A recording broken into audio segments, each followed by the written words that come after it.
अस्सलाम वालेकुम। कैसे हैं आप लोग? उम्मीद करती हूँ आप सब ठीक होंगे। तो आज से जी मैं कुछ टॉपिक्स आप लोगों के साथ मैथ के शेयर करूँगी। जो एचएसटी या एसएसटी की जो जॉब्स हैं उनके लिए बहुत इम्पॉर्टेंट है। बाकी जो आपका सीरीज़ वाइज मतलब जो क्लास 9th है या क्लास 10th है उसके जो चैप्टर वाइज क्वेश्चंस तो मैं आप लोगों के साथ ज़रूर शेयर करूँगी। उसमें थोड़ा सा टाइम है, लेकिन जो बेसिक कुछ क्वेश्चंस हैं या टॉपिक्स हैं जो चांसेस होते हैं कि ये आ सकते हैं, तो वो मैं अभी से आपके साथ रोज़ाना की बुनियाद पे मैं शेयर करूँगी। और उसके अलावा जो BPS 5 to BPS 15 के जो नोट्स थे मैथ के, जो मैं आप लोगों के साथ रोज़ाना 5 क्वेश्चन शेयर कर रही थी उस नोट से मैथ के, वो सीरीज़ भी साथ साथ चलती रहेगी। इंग्लिश ग्रामर की भी चलती रहेगी। आई नो कि थोड़ा गैप आ गया है उसमें, लेकिन उसको भी इंशाल्लाह मैं कंटिन्यू करूँगी। और साइंस तो हमारी चल ही रही है। ठीक है जी, तो स्टार्ट करते हैं। क्वाड्रेटिक इक्वेशन पार्ट 1 है और ये एसएसटी या एचएसटी के लिए है। ठीक है, अब देखिए सबसे पहले हम क्वाड्रेटिक इक्वेशन की तरफ जाने से पहले हम थोड़ा सा इक्वेशन को देख लेते हैं कि इक्वेशन है क्या। ठीक है, और इक्वेशन की तरफ जाने से पहले भी मैं एक और पॉइंट लिख दूं। देखिए, ये अगर हम इस तरीके से कुछ लिखते हैं ax², ठीक है जी, प्लस bx, यानी a कोई कोएफिशिएंट है यानी कोई भी नंबर हो सकता है, और b भी कोएफिशिएंट है यानी कोई भी नंबर हो सकता है। तो अगर हम इस तरीके से कुछ लिख रहे हैं तो ये आपका हो जाता है अलजेब्रिक एक्सप्रेशन। ठीक है, और इसी अलजेब्रिक एक्सप्रेशन में अगर हम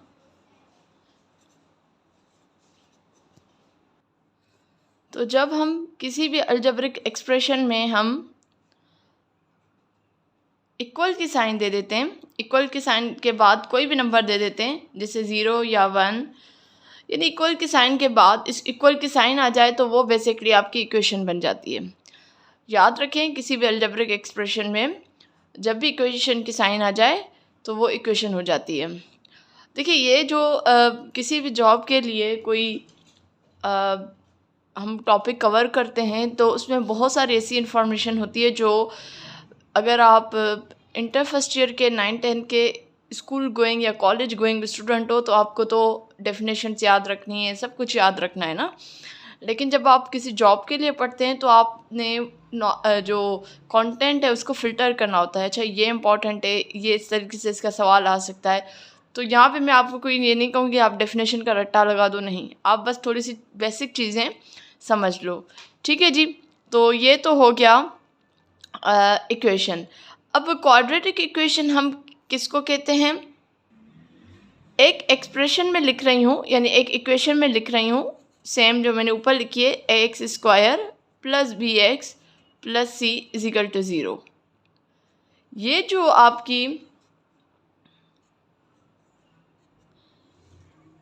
आपकी इक्वेशन है ax² plus bx plus c is equal to 0, ये आपकी क्वाड्रेटिक इक्वेशन है। अब इसमें क्वाड्रेटिक इक्वेशन में ये जो आपका है ये पॉलिनोमियल डिग्री है। Highest polynomial degree of this equation is 2। तो इसका इस तरीके से हम लिखेंगे P2G। ठीक है, और ये x² plus bx plus c is equal to 0। ठीक है, ये जो है आपका सिंपली ये जो इक्वेशन है ये आपकी क्वाड्रेटिक इक्वेशन है, ये आपको जहन में रखनी है।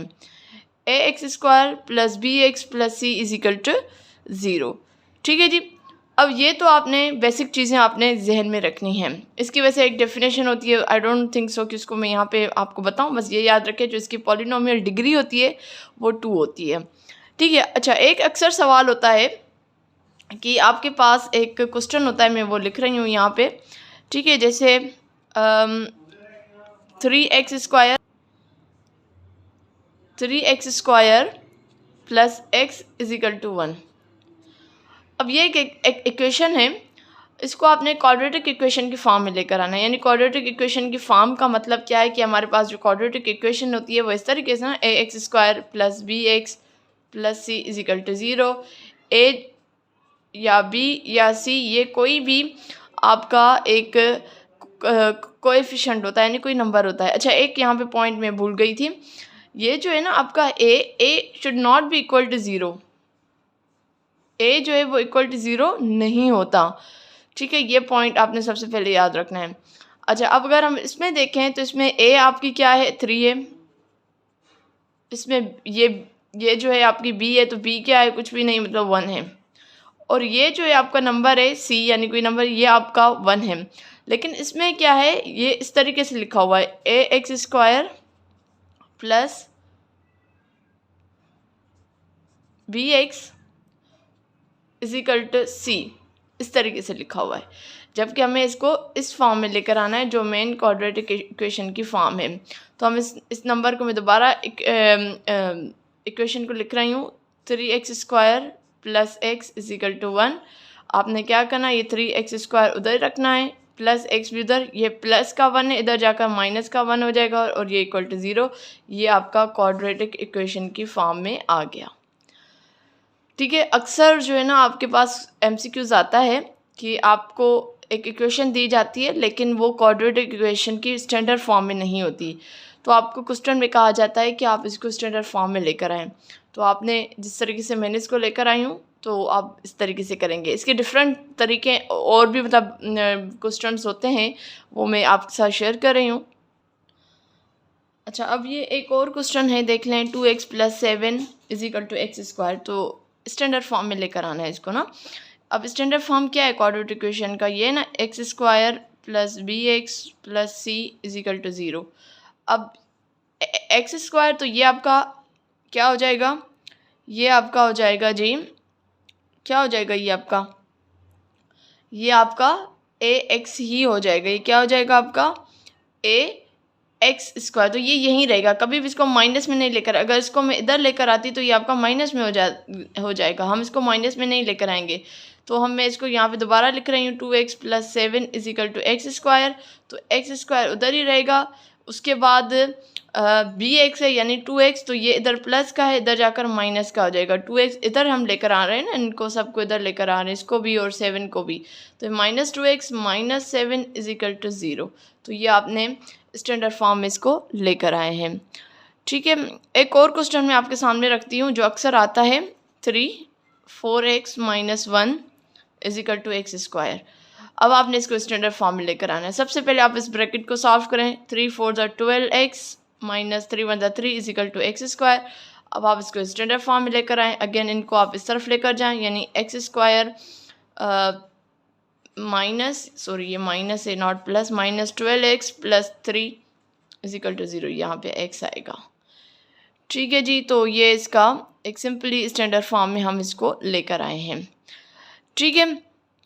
अच्छा, अब कुछ और क्वेश्चंस हैं जो क्वाड्रेटिक इक्वेशन का फार्मूला क्या होता है, या quadratic equation by factorisation method हम कैसे सॉल्व कर सकते हैं, इंशाल्लाह कमिंग वीडियो में मैं आप लोगों के साथ जो है वो शेयर करूँगी। तो तब तक मुझे दीजिए इजाज़त। प्लीज़ कमेंट सेक्शन में ज़रूर फीडबैक दीजिएगा कि ये सीरीज़ कैसी लग रही है, क्या और आप देखना चाह रहे हैं, प्लीज़ मुझे कमेंट में ज़रूर बताइएगा। और दूसरों के साथ ज़रूर इन्फॉर्म कीजिएगा, दूसरों को भी, कि ताकि बहुत सारे लोग हैं जो अभी जॉब के लिए अप्लाई करेंगे और जो तैयारी के लिए परेशान हैं। तो फ्री ऑफ कॉस्ट है, बहुत सारी चीज़ें मैं आपसे भी सीखती हूँ, आप भी रिकमेंड करते हैं, तो बहुत सारे पॉइंट आपके भी मुझे बहुत अच्छे लगते हैं। तो प्लीज़ अपनी राय का इज़हार ज़रूर दिया करें। इंशाल्लाह हाज़िर होंगे नेक्स्ट वीडियो में, तब तक मुझे दीजिए इजाज़त। अल्लाह हाफिज़।